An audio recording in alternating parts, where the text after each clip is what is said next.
আজকে আমরা বিজিবির গোপন সোর্সের মাধ্যমে জানতে পারি যে জেলি পুষ্কিত চিংড়ি সাতক্ষীরা থেকে দেশের বিভিন্ন অঞ্চলে যাচ্ছে। তারা 4 গাড়ি চিংড়ি আটক করে এবং আমি এক্সিকিউটিভ ম্যাজিস্ট্রেট হিসেবে জেলা প্রশাসনের পক্ষ থেকে এখানে উপস্থিত হই এবং আমার সাথে ফিশারিজ অফিসার তিনিও উপস্থিত হন। আমরা 3 গাড়ি চিংড়ি চেক করে দেখতে পারি যে সেখানে কোনো জেলি পুশ করা নেই।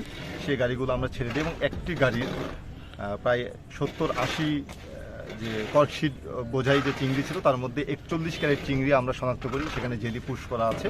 সেই চিংড়ি প্রায় 820 কেজির মতো আনুমানিক যেটা ওজন হবে। সেই চিংড়িগুলো আমরা জেলি শনাক্ত করে ধ্বংস করি এবং এখানে উপস্থিত যে কোম্পানি চিংড়ি যাচ্ছিল সেই কোম্পানি ম্যানেজারকে আমরা 20,000 টাকা জরিমানা করি। আর যে জব্দকৃত চিংড়ি সেই চিংড়িগুলো আমরা গাড়ির টাকায় পিষ্ট করে আমরা এই নদীতে আর কি ফেলে আমরা এটাকে ডিসপোজাল করি। কোম্পানির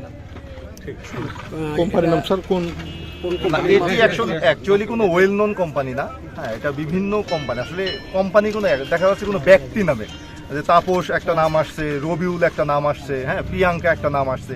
এই চিংড়িগুলো দেশের বিভিন্ন জায়গায় দেখা যাচ্ছে কোথাও চিটাগাঙে যাচ্ছে বা ফেনীতে যাচ্ছে।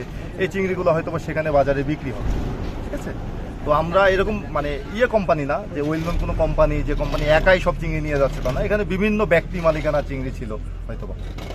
জি, থ্যাংক ইউ স্যার। ধন্যবাদ।